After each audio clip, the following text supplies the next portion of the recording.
Hello, everyone. What's on your mind about your school and all Oakland schools? Today here at KDOL, we go to the top for answers. Hello, welcome to Youth Focus and Oakland's Future. Today in Youth Focus, we have a really special guest. He's the Oakland Unified School District Superintendent, Tony Smith. Welcome, Superintendent Smith. Thank you. My name is Lab Sombrera. I am a junior currently enrolled at Life Academy. I'm Bianca Brooks, and I'm a junior at Oakland Technical High School and a teacher at Youth Radio. My first question for you, Superintendent Smith, is why are you here, and why do you want to hear from us?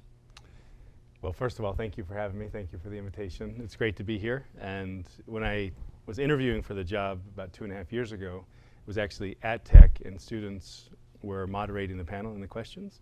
And really since then, I've had a chance to be in conversation, dialogue with all city council. I'm in schools talking to young people. I really do feel like I work for you. My job is to create the conditions for students to be successful. That's why schools are here in the first place. And I report to the board, but this is a place to be. And I also think, honestly, if I know more and hear more, I can do a better job. So I really appreciate the opportunity, and this is a great place to be. Thank you, Superintendent Smith. Let's start out talking about what's happening in the classrooms. Oakland has one of the highest dropout rates, and half don't graduate. Our first panelist is...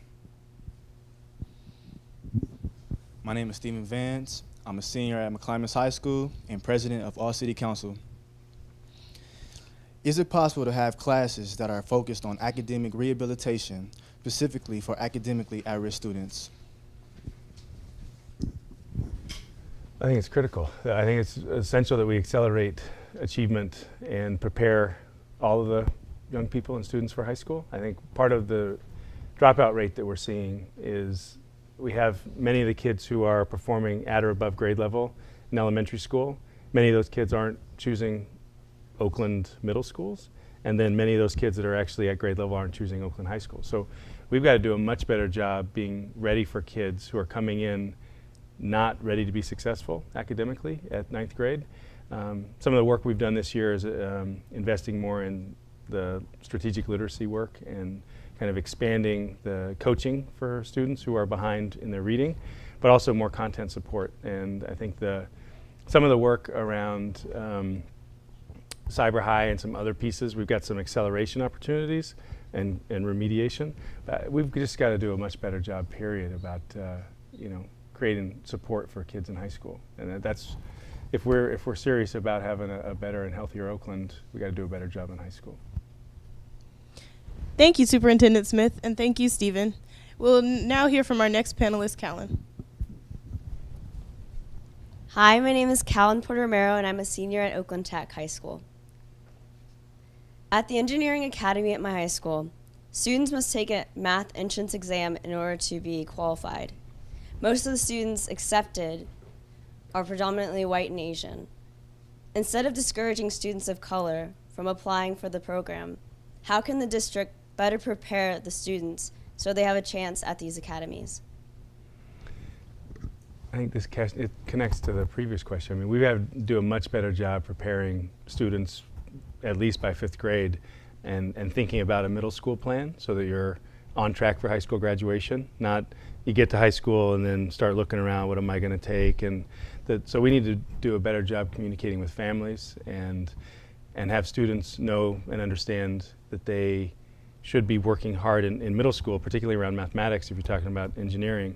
So there are some prereqs already in middle school. So the engineering set of courses at Tech is actually not an academy it's really just a set of courses taught by a teacher, but it's got a really strong reputation and has very high expectations. In fact, it's the only set of courses that have any kind of entrance requirement in the district. There are like 25 other academies or pathways across the district. But we need to communicate much clearer, better, more aggressively across all the middle schools about what it's going to be like if you want to go in that direction. I think that's how you encourage. The other part, though, is we need more opportunities for more kids to be in courses and pathways that have that kind of high expectation. I think one of the things I've had consistent conversations with students is, and this maybe connects to later, but not all of my teachers expect me to be great. They have preconceived ideas about what I know, what I want to do. So I think we need to tell kids much earlier what good looks like and what our expectations are and support them to get there. Thank you. Now we have a follow-up question. Hello, my name is Donovan Reed. I am a student director of All City Council, and I'm a senior at Ralph J. Bunch High School. My question for you, Superintendent Tony Smith, is there are more AP classes offered at schools like Skyline, Oakland Tech, and Oakland High than at other high schools like McClymonds, Fremont, Castlemont, and Bunch. Why is that?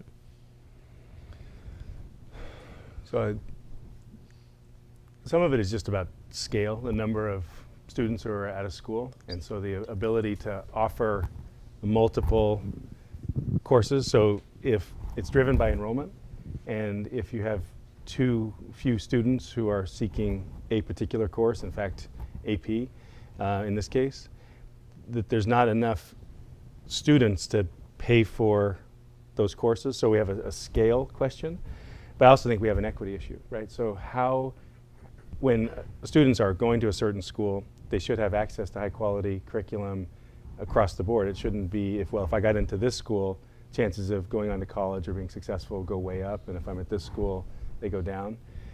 That's what we have to work on as a district. We did just get one of the federal, it's called Investment in Innovation. It's an I-3 grant to expand advanced placement across the district. So we're one of 17 grants in the country, and we just got that here in Oakland.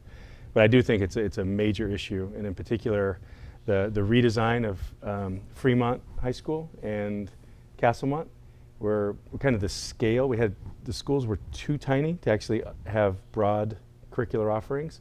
So we're redesigning those schools and putting higher quality content AP, and we've trained an additional 34 teachers in the district in AP, and we're going to start to move those folks across the district. But it's a huge area of improvement, because if we don't do a good job offering, no matter what our expectations are, but we don't have the same quality offerings at each school, that's on us, So that's a huge area of work for us. And next we'll hear from another panelist. Hi, I'm Arthur Pengrath, and I'm a senior at Met West High School. So what other programs are there outside of the classroom that help students who are not at a high school reading level? Right, so I mentioned the increased investment in strategic literacy and working on academic language development. So that's something that we're kind of focused on inside of schools and supporting teachers. And I think the the career academies, and so at Met West you have this experience, getting to have work experiences and more experiences outside of the classroom and the school and the district, and then kind of coming back and getting a chance to unpack that, and here's what I knew, here's what I didn't know, and how does that connect to my learning here and making it more relevant. I mean, I think we've got to do a better job across all of our secondary schools, all of our high schools, to do that. And I think the career academies, the pathways, that work is underway, and we've expanded that. It's called linked learning now, right? The work linked learning and linking curriculum. So we have business opportunities, we have coaching, we have community-based organizations. I think we're increasing opportunities where folks outside can do some of that coaching, and when young people have something they're passionate about, then maybe other people, other mentors, they start to see it a little different. So we're building, I think, a broader kind of community effort from the city, county, and even businesses, quite frankly, are starting to invest and help us on literacy. And now we'll move on with our next question. I'm Tony McFly, graduate from Robertson High School. I'm with Youth Uprising. I was diagnosed with ADHD in high school. With programs being cut back across the district, what programs are available for students with learning disabilities such as mine? So the districts are required really to meet all the needs of our students, and the assessments, whether it's through the kind of testing and diagnoses, and if students don't qualify for special ed or programs for exceptional children. There's also what's called a 504 plan. So parents and families can say, you know, it seems like I'm struggling a little bit. I don't totally know or understand. Maybe if I could take a test where it was more quiet. I mean, just some other examples. So there are ways to structure support.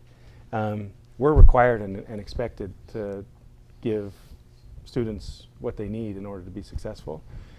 So the program, the funding cuts, this is a big challenge, right? And I think we've got to advocate more at the state level as they're cutting funding. Kids with the greatest needs many of the resources are being taken from those kids, but we're still required to make a contribution from our general fund into the programs for exceptional children, make sure kids have what they need. It's really tough though, and you know, we're getting stretched. We have incredible teachers, I think, in our programs for exceptional children, special ed classrooms. People are really trying to do a lot, but it's still tough.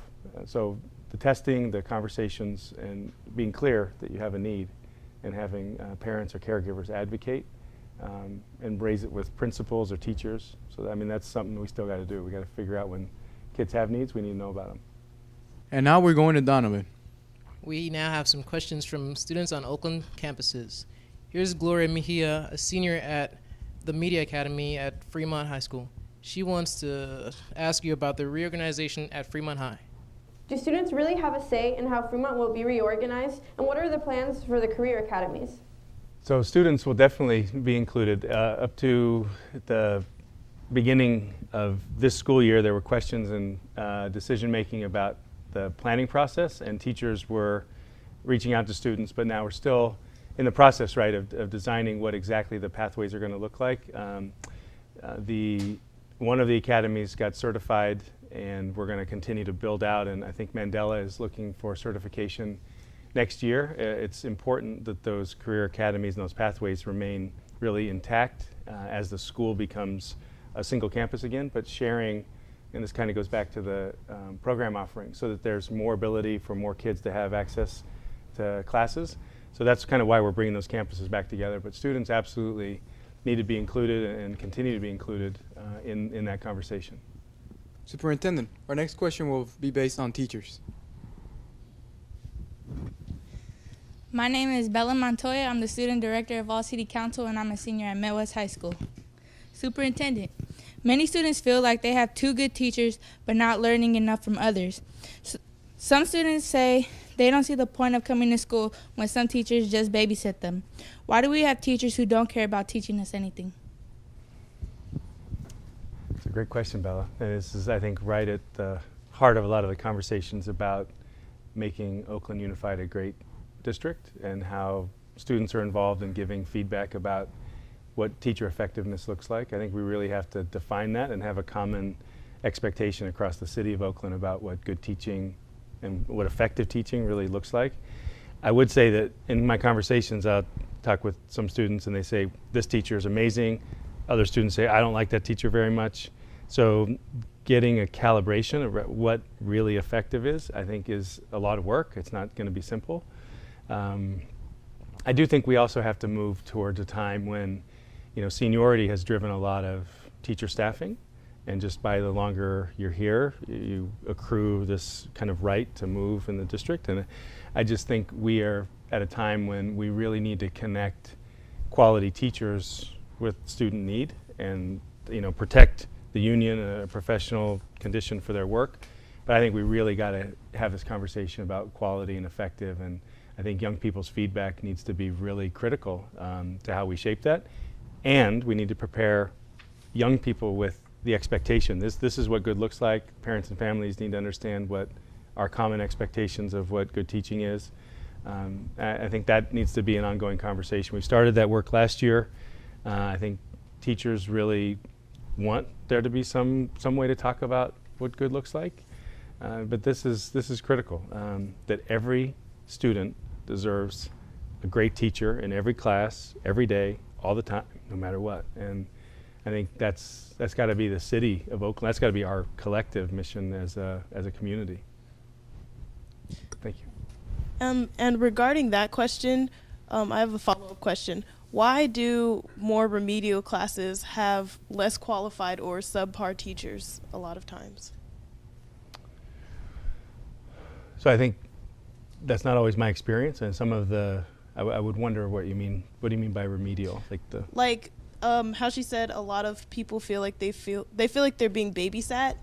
Like how come the students who need more help or not at that advanced placement or even like regular reading and like speech levels, why do they have the less qualified teachers? Which has been my experience a lot, like seeing my friends in remedial classes. Right. So I would say that's not always the case, and sometimes it does go back to the question of seniority, and the longer a teacher's been there, they kind of earn their way into some other courses. And we have, though, made, I think, major efforts, particularly in the high schools around, and many teachers have stepped forward and said, I want to work, I've been here for a long time, I want to work on the introductory coursework so kids know what to expect later. I mean, we have some great teacher leaders, longtime teachers, department heads who are actually teaching the introductory courses. And again, it's not across all the high schools, but we definitely have examples where that's happening. I think that's what we got to get to. This quality question is put your most qualified teachers who have what kids need right with the kids who need that the most. And I think there are some systems issues we got to get right. We got to have some conversations about why we want that, why that should be the right thing to do. And I think young people are hugely important in changing that practice and making sure that's what we do. Superintendent, I have another question based on teachers. Okay. How can students get involved in hiring their teachers and principals for their schools? So again, I think that there are some schools, Met West, some others, that actually do include students. And in the high schools, there's an opportunity for, in some of the principal hiring committees for students to be included. We're moving, I think, closer to a time when even getting teachers. I'm a big believer that sites should be able to interview and select the teachers and the leadership for their schools. We have a district policy that supports that for the principalship. But getting students involved, and I think all city council has a role and an expectation to say this is what, training, this is what it looks like to participate on those panels. But I think that's to really have these school communities that are really places that kids want to be, adults want to be. I think it's a big part of where we got to go. But again, we have some schools that are doing it already, and we should learn from them and have maybe them do some workshops and some support for other schools that are going to take that on. Now we'll hear from Donovan. The next question from students on Oakland campuses is from Derica McCord, and she from McClymonds High School. Her question is about lunchtime at McClymonds. Why can't we have off-campus lunch, or if we cannot have off-campus lunch, why don't we have any alternatives to our food that we have on campus? Campuses, there's a board policy about having closed campus at the high schools, and so Oakland High is in the process with all the modernization. Oakland High will be closed. Tech is still actually going through a process and doesn't yet have the capacity to serve lunch to all the students, so Tech is not yet a closed campus either. But the bigger part of this for me is that there are two parts. One is the food quality. So we actually have kind of been moving towards central kitchens and cooking again, and not just buying this pre-processed, pre-packaged stuff, but actually cooking local food and we actually have it happening in some pockets, but we need to do it district-wide, and we've been fortunate. We got some funding and some support for the Center for Eco-Literacy, Bechtel, Tomcat Foundation, other folks who are paying to help us figure out how to move in this direction. We've got to build a central kitchen, but there's a commitment to actually improve the food quality across the board, not just in small pockets. There are some schools that are doing a great job already. I think the other part, and this is about the time that we're in, some of it is safety. I mean, we have really gotten a lot of feedback from students that it just is a much safer place to be in school. And that said, but if we're going to be here, make sure we have good food. So we have to do a better job of actually making sure there are places and structures and things to do during the closed campus. But it's not just about McClymonds not getting to go off campus. It's actually a district policy of closed high school campuses. All right, thank you, Superintendent Smith. Next, we'll hear from Krishna Sott about safety inside and outside schools in Oakland. Hey, my name is Krishna Sott, and I'm a senior at Met West. So I have a two-part question for you that's on the mind of many students on the member of the All-City Council. Many students feel safe at home and at school. The problem is what happens in between, like getting to and from school, and how can you help us be safe? Yeah, it's a huge issue. And the part about being safe at school, we have been really fortunate. So issues of on-school violence have been going way down. I think that the peer counseling, the restorative justice, a lot of the work that young people are doing to kind of create a calm situation inside of schools is really helping. And a lot of what I've heard is, I wish we could do the same thing. I wish we could resolve these conflicts the same way outside of schools. But we know we're fighting really a couple generations of issues, right? I mean, so we have so many young people and other folks who don't have jobs. So a big part of this is about employment. We need to do a better job of workforce and economic development. Too many, particularly African American, Latino young men and others just don't have gainful employment. So a lot of the violence that's happening, I think we need to do a better job preparing kids when they graduate to have opportunities to work or go on to secondary education. The other piece, so we just got another federal thing. We got the COPS grant. So in partnership with the city, there are going to be an additional number of officers who are going to actually be working, particularly starting with middle schools, to work on kind of the back and forth, the pathways that are most traveled by students. So where neighborhoods where kids live and where they go to school, and to have much more presence in the community and not just kind of officers who are backed away and not connected, actually walking with, getting to know students and working really closely with our Oakland School Police, but also with the Oakland Police Department. But to really be in and with students in that to and from. I've gotten so much in the time I've been here. It's like, I feel like I've got to either, if I take a bus, I got to get off the bus, I walk 3 blocks this way, I walk up because I can't take the bus all the way through that section. And the number of stories I've heard from different students about what it just means just to get to school. We got to do a much better job of supporting you guys to feel safe going to and from. And the second part of the question has to do with how students are perceived. So many adults treat us like criminals, and they're scared of us. So how can you help us change how adults see and treat us? Yeah, I feel like that's a huge part of my job, being an advocate. I mean, there's so many ways in which I think well-meaning adults want to criminalize and just disparage young people. I mean, we've talked about, for example, one of the redesign opportunities we have is to create a K-12 school in Sobrani Park. And one of the big responses was, oh, you can't put those kids, who would even imagine doing something like that? Well, it works for Head Royce. It works for some other, what's the image that people are holding in their minds of these young people, and how dare we put them with these even younger kids? So the perception that so many people in our community have, they're not thinking about the best and brightest and the possibilities. And I think actually being on high school campuses and watching some adults literally as school's out, kind of going away from, hugging the hall, kind of moving off. I mean, there's an energy, there's a way of being connected that a lot of folks, I think, feel a little uncomfortable with. So I think it's a much bigger question than just Oakland and Oakland Unified. I think there's questions about, this is historic, right? Generations, and how do you treat those crazy teenagers, regardless of whether it's 2011 or 1955, it's the same, those crazy teenagers.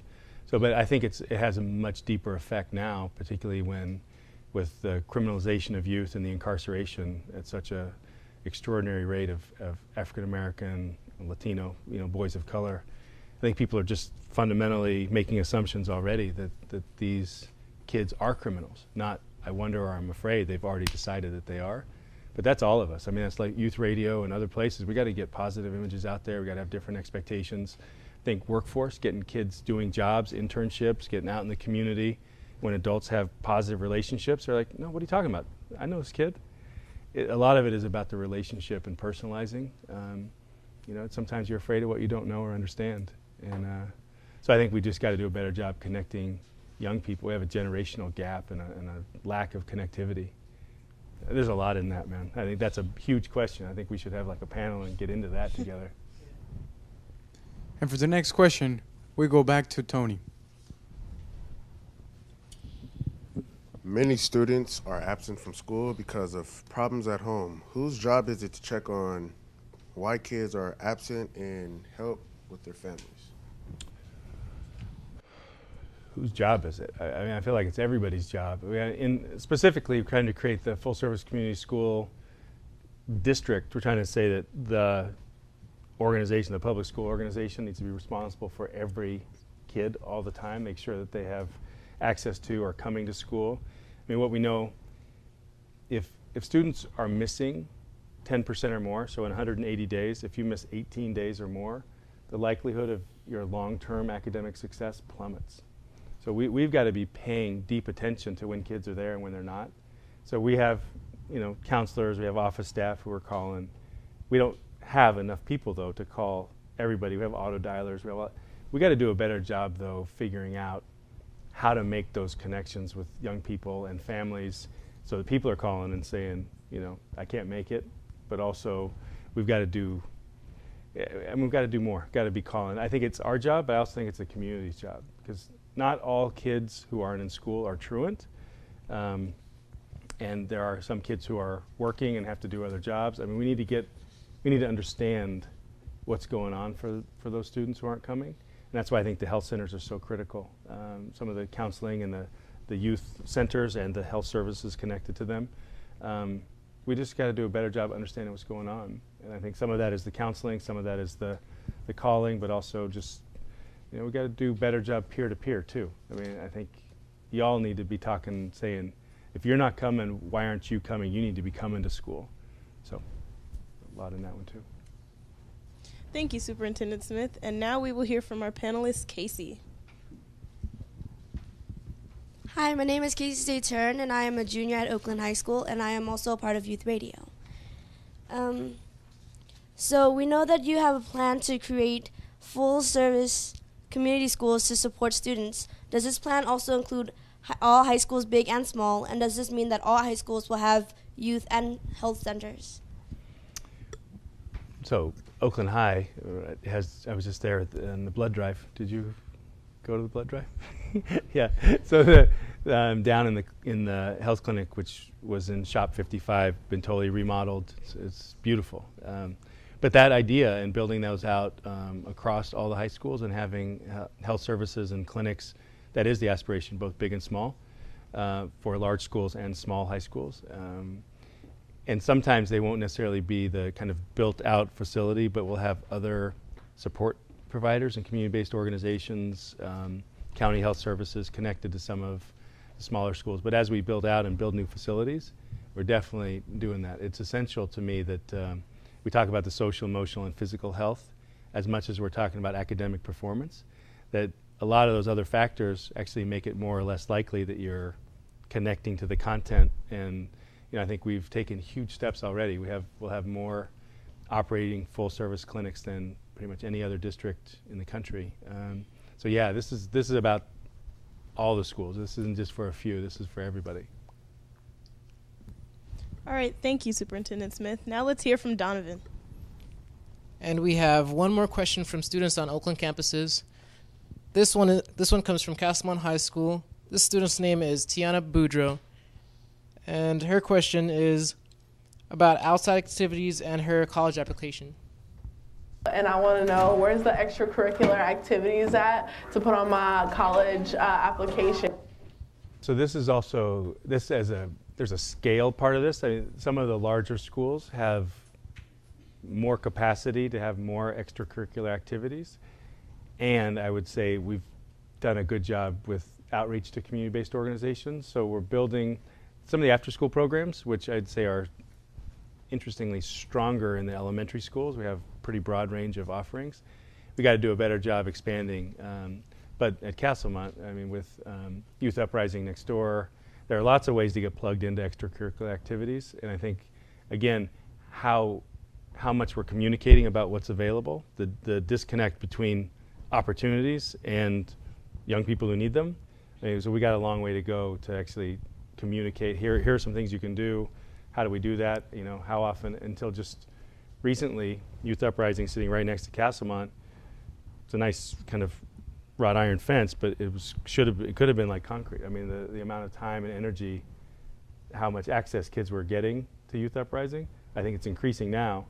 So we got to do a better job communicating other opportunities that are outside the organization, the school district. But I think we could also think about cross-site, like how to connect kids from one school to some other extracurricular activities at another school. It's a hard question because you do need, in order to get on your application, you need to demonstrate all these other things, right? So making sure that we communicate and make it available to kids is a big deal.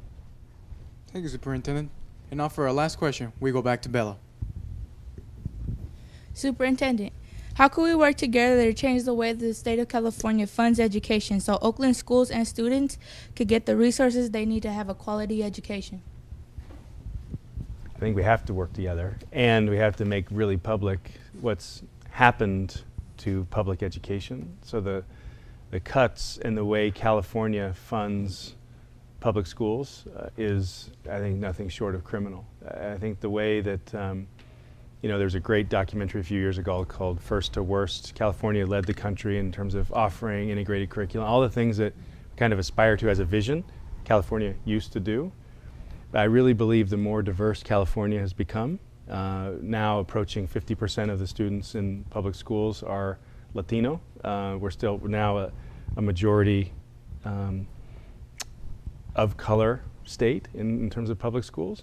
You've seen a pretty steady decline in the investment in public education. That's, for me, a pretty clear example of structural racism and choices.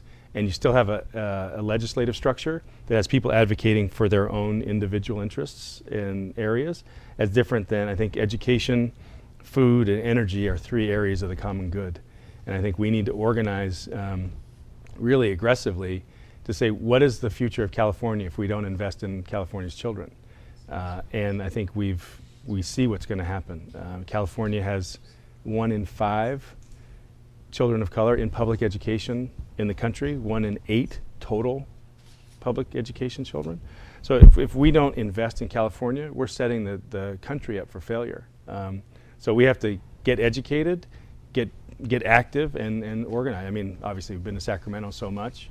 We got to keep doing it. And I think young people are the key, standing up, talking about what it looks like, what you need, and what we need to do better. But we have to stand in this together because we have a system that is totally privileging those who have resources and enough privilege to take advantage of what's going on, but then inside of schools. But then you see the dropout, the push out, the extraordinary incarceration rate. But I think I tie a lot of that to funding. So unless we stand together, we're in big trouble. Thank you so much, Superintendent Smith. Time goes so quickly.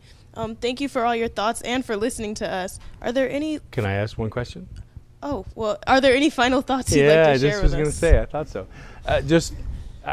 I would love some feedback. Like, are there things that if you were the superintendent, if you were me at this time, given what you know, what things would you do? What should I be thinking about? How would you be doing this? Well, I would like to say I think that we need better realistic applications to like all the problems that like we need to solve. Like I noticed a lot of times you said like we have to do better, but we have to do it better like realistically. Like okay, so we can put extracurricular activities in schools, but we have to make sure that everybody knows about them, right. And we also have to know that like what colleges are these people reaching for, and we also do have to like encourage the community more in general, because I know a lot of kids by the time they get to freshman year they're kind of on that defeated attitude that a lot of the community puts in us. Like, and as far as putting cops in neighborhoods, like a lot of times we do need to reestablish from like the beginning that cops are good for us and not bad, because if you put cops in a neighborhood, I'm not sure if the effect will be like what we're thinking. Like, sure, right, that's great. Yeah, please. I think it's a good idea to prepare students in elementary and middle schools, because when they get to high school, they think they don't have a chance, and chance favors the prepared mind. Amen. Great. Donovan. What can we do to like better prepare like freshmen in high school? Because I know when I was a freshman at Tech, they told me, "Oh, you don't have to worry about it because it's your freshman year, it doesn't count or whatever." And so like I just went through and I failed pretty much most of my classes, and they bumped me up, and they kept doing that for the rest of my till I was a junior, and then they transferred me to a continuation school. So I mean, I guess the point is what can you do to make sure that doesn't happen to any other people that come to a freshman year at a high school? Right. Clear about expectations. That's great. So, what I would do in your position would be to focus with the high schools, but also, more importantly, with the elementary school kids, because when focusing on them, getting their reading level up and keeping it at a steady level is a much easier process than working with kids that are in high school. Yeah, they're behind when they're in high school. Yeah. Great. I think if you keep doing stuff like this, actually talking to the youth and hearing what they have to say, because when they see someone in power like you come to us and actually want to say, hey, I got some questions for you, can you answer them for me? It makes them feel like they're actually being heard and actually taking what they have to say into consideration from you. I'll keep doing it. So any further questions or comments? Well, I appreciate it very much. I mean, it's just a chance to hear from you, and the questions are not easy questions. I mean, I think they're the questions that I and most of the folks I work with are trying to really wrestle with. And the fact that they're on your mind also, I mean, in one way it's pretty affirming, because these are, I think, the things that we have to address. But I do need feedback. I need the teamwork. I mean, I need to be with you. So we've been in some meetings doing the same thing. And I think the more we do this, I totally agree. I do think we have, obviously, we have some work to do about what we expect from each other. So what do 18-year-olds in Oakland need to know and be able to do? I mean, I think we all need to be having that conversation, so we're kind of changing the game. I mean, it's not just about what adults expect, but I can tell you some of what I hear from some students are like, I got to act a fool out there. I would say this to you, but I got to behave like this when I walk in that hallway, otherwise I'm going to get these things happening to me. So it's not just bullying. There's peer pressure, there's all kinds of stuff, but I think that's why we all got to be really talking about what we expect, what a culture really needs to look and feel like in schools. I think some of you have taken leadership in your schools to do that, but it's just more of it. So thank you very much for having me. I really enjoyed it and look forward to more. And now that we open the door to this conversation, we hope you'll be back and join us again. And we'd also like to thank all of our panelists who represent the voices in our community of the students and organizations of Oakland. We would also like to thank all the people watching us out here in KWL. We welcome back feedback and suggestions. Just as much as you listen to us, we'll listen to you. Hope to see you soon.